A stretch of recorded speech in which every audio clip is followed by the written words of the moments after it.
Welcome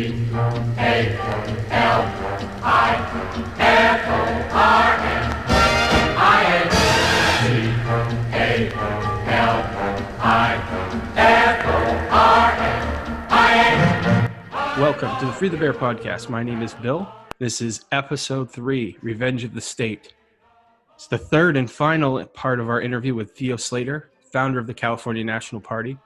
Forbes and I discuss with him grassroots plans for the party and how you can get involved. So sit back, enjoy, and as always, Free the bear. Grrr. And I want to know what you guys think of who you see as a potential hero for the party.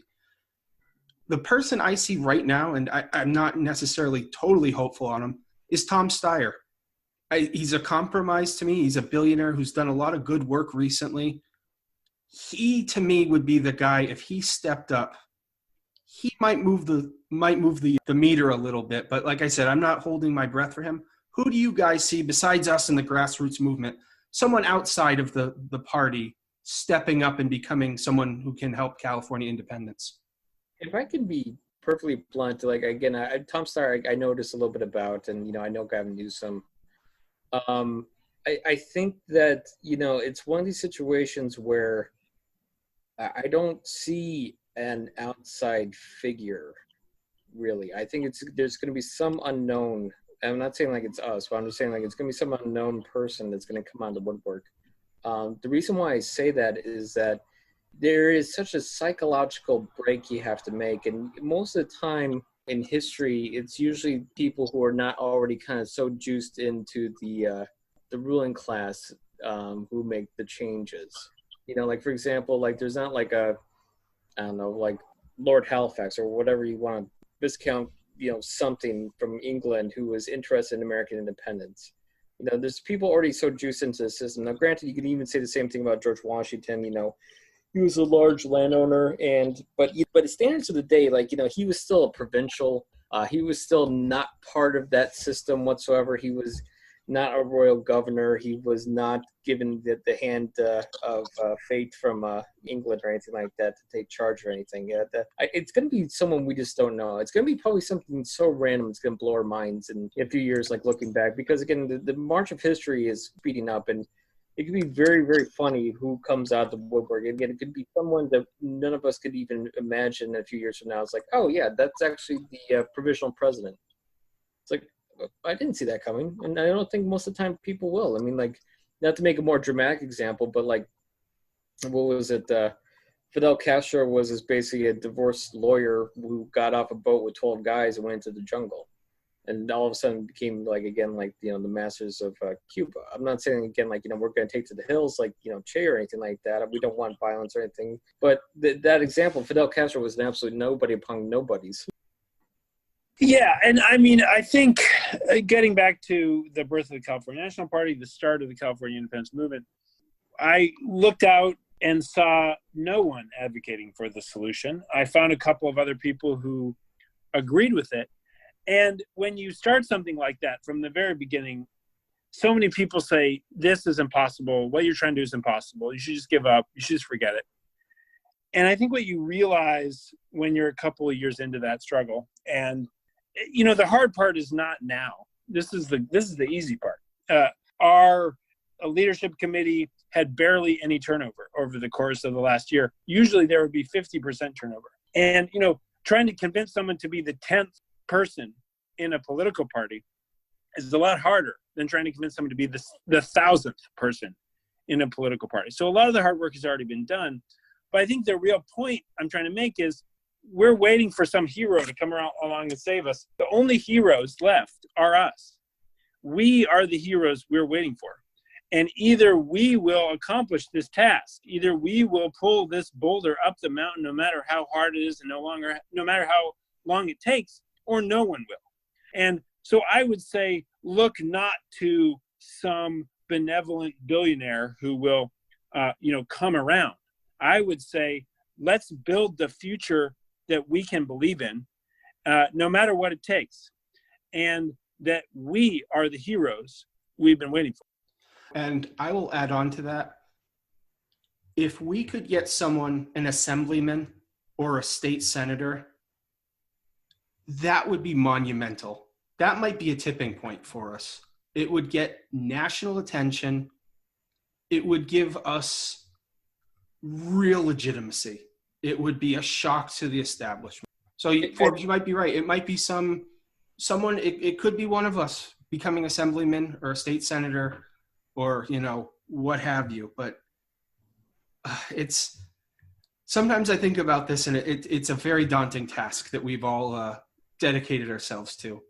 It really is. I mean, and I think maybe in a way that I think the pod goes back to your question. I think you could be right about someone kind of jumping on board. If someone if there's an assemblyman or state senator or of any statewide office would actually say I've come to the conclusion that independence is key and the California National Party is in the right direction. I think it's almost like if that's it, it's almost like that's the cherry on top of the cake. If that happens, then we know, this is a real deal. Even if it's early on, maybe we don't have much support as we wanted. If someone would actually do that, those guys, they check the wind any which way. These are very fair weather sailors, and they must be see which way the wind's blowing, and they need a weatherman to tell them. So, I think that Yeah, and what I definitely agree with you on is what a game changer it'll be when somebody who supports the party becomes, makes their way into the state assembly. That will attract so much press. That will attract so much attention. And then we get a third voice in politics. We get a voice that actually cares about Californians.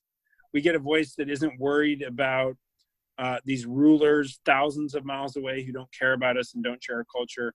We get a voice for us.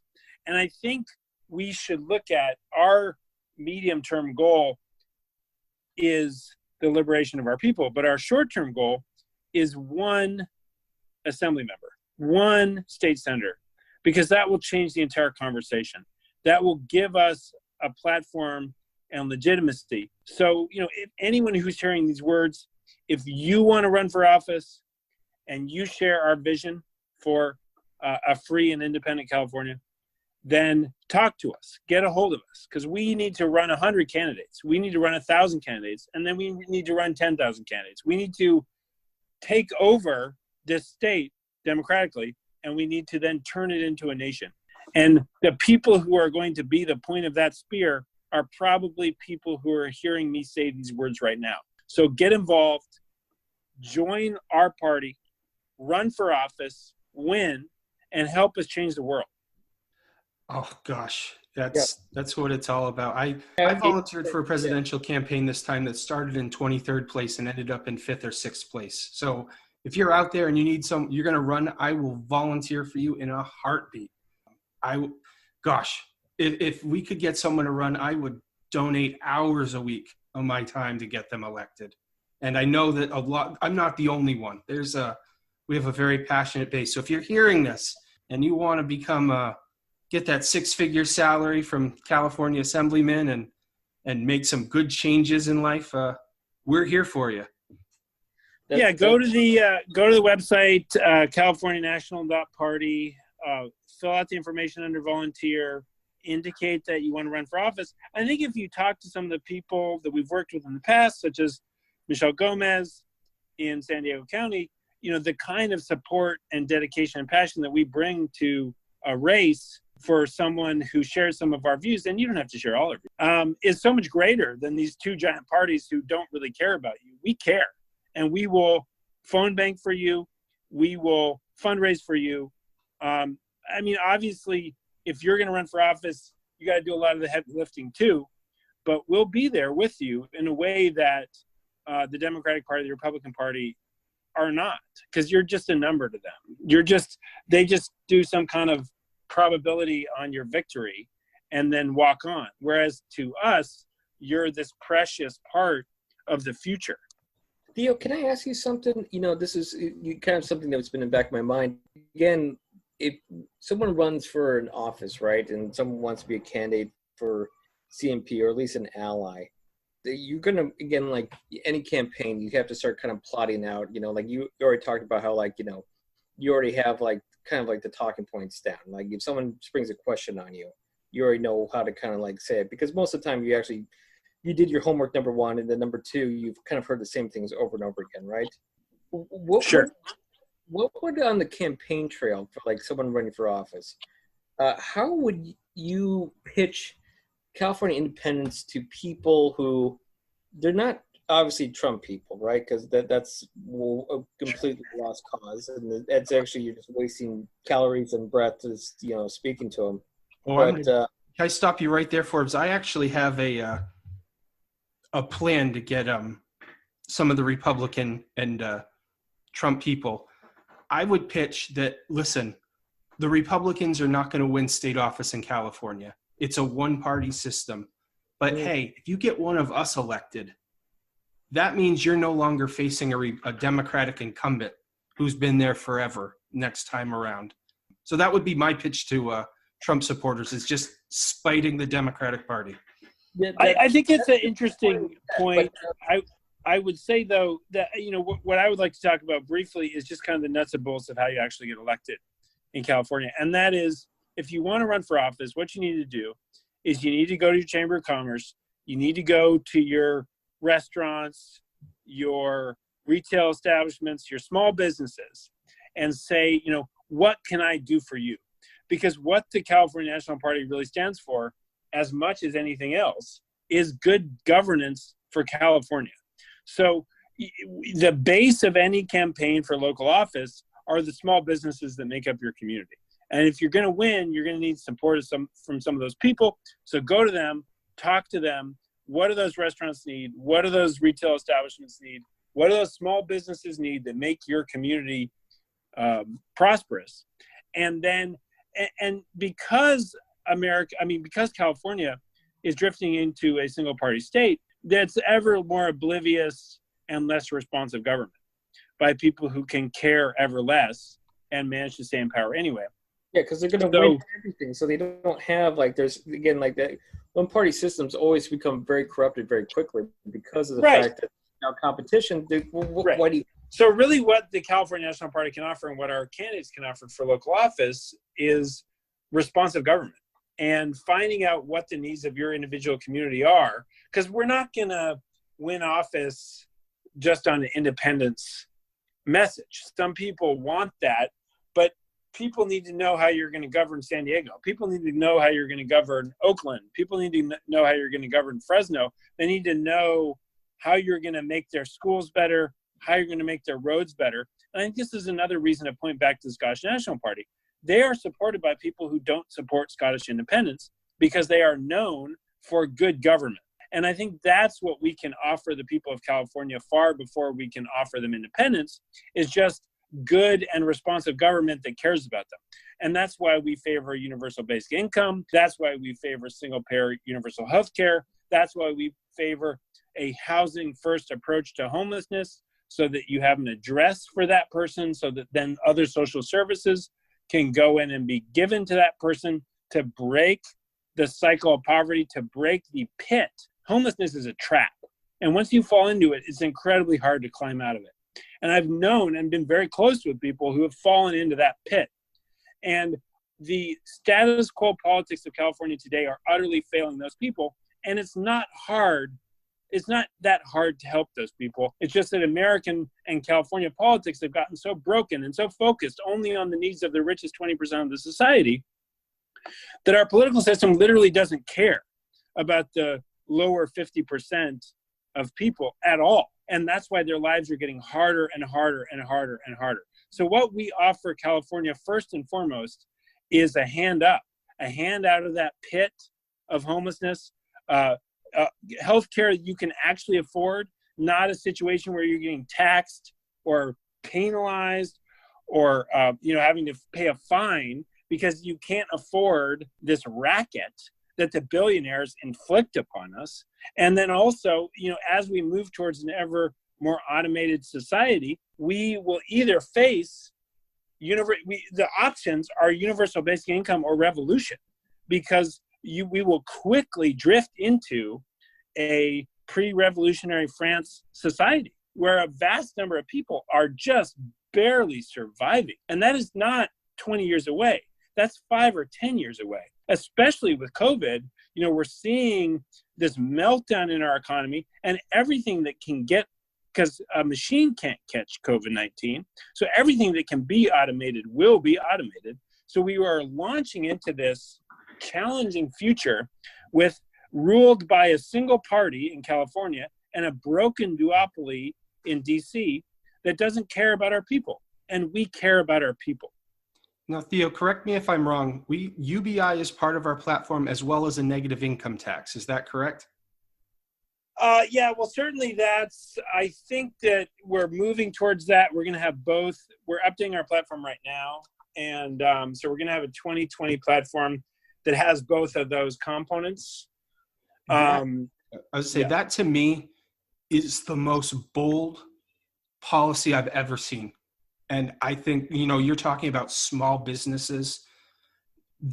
Those two combined is it's going to be an injection of adrenaline to small businesses, and it's going to eradicate poverty. I think it's an incredibly powerful platform. And the universal health care, I love our policy on that. I think once people look at our platform, even if they don't agree with California independence, they're going to look and say, you know what? This is an option compared to the one corporate Democrat party that runs the state. Because again, I want to just play devil's advocate for a second, because I agree with all this stuff, right? But then, I'm just thinking about how to, put together coalitions, and maybe that this is not part of the coalition. But again, I'm not a Trump. I'm very much a libertarian. Not me personally. I'm just saying this. This is kind of character. Let's just say I'm a libertarian person who is basically just saying okay, what's in it for me? Because I don't really believe in UBI, and I don't believe in the healthcare thing. But what's in it for me for independent health? Well, that's not a hard talking point. Do you want to remove the most burdensome system of regulation that has ever been formulated in the history of the world? A libertarian wants less government. What if we stripped away the most expensive, the most wasteful, the most restrictive, the most ludicrous layer of government almost that has ever been formulated in the history of the world? I mean, we're literally talking about, for people who want less government, we are literally talking about ending all the wars, decriminalizing a whole bunch of things that adults should be able to choose to do for themselves. Even our gun policy is very different from either of these other two solutions quote solutions that these other groups talk about. These two major parties are locked in this death struggle. Our gun solution is to say, well, what if local communities decided the gun culture for themselves instead of being told by some distant capital what to do? What if communities themselves could decide how to handle the gun issue? So I think that libertarians have a lot to gain from our movement. And I want to speak briefly to our friends who, yearn for their own brand of freedom in the north of California. I think what we could offer them is kind of an autonomous region that is supported and cared about by the fifth largest economy in the world, where they could have a lot more of the kind of freedom that they crave than DC will give them as an impoverished and neglected Western state. I mean, they should talk to Idaho about how great it is for them to be ignored and taken for granted by a capital thousands of miles away. And then, let's have a conversation with our libertarian friends about how they can actually be the most free, because I'm in no way convinced that it's under the boot of DC. Well, let's end it on this note. Forbes, you and we could talk after. We should do a segment just on convincing libertarians to join the party. Because as a former, I voted for Gary Johnson last time around, so I can give a little perspective on why it's so appealing to a person with a little streak of libertarian, a little streak of porcupine. But Theo, I'm going to say that this conversation was uplifting, gave me a lot of hope. I hope it gives a lot of hope to everyone out there. Forbes, thank you for your insight as always. I appreciate a co-host who's vastly smarter than me. It makes my life a lot easier. And That's a once joke. again, Theo, what's the best way for people to get involved with the party? Sure. So the best way to do that is to go to the website californianational.party, and from there you can donate, you can volunteer, you can get involved in whatever way you want to help push the project forward. We will create a platform for you to do so. I think this podcast is a fantastic example of that, where you and Sean were excited about it, and we built the infrastructure for you to pursue our mutual goals in the way that best suits you. And that's how we like to really work with volunteers, in whatever way they want to work with us. So yeah, go to californianational.party and get involved. And, I look forward to changing the world and creating the best nation on earth with the two of you and everyone else who is hearing me say these words. And thank you so much for having me on your podcast. And I look forward to working with both of you as we move forward. All right. Talk to you soon, Theo. Thanks a lot, Theo. Thanks, guys. Well, there you have it. Another episode of the Free the Bear podcast. Thank you very much for listening. If you can, give it a thumbs up. Even if you didn't like it, give it that good old thumbs up and subscribe. I'm very old, but I've been told there is a bell that you're supposed to push or ding or something. So do that. For more information about the California National Party, go to californianational.party. Or on Twitter, vote_CNP. And in conclusion, Free the bear. Grrr. hey, my name's Bill, and I'm here to say I want California independence in a major way. Whoa. Yeah.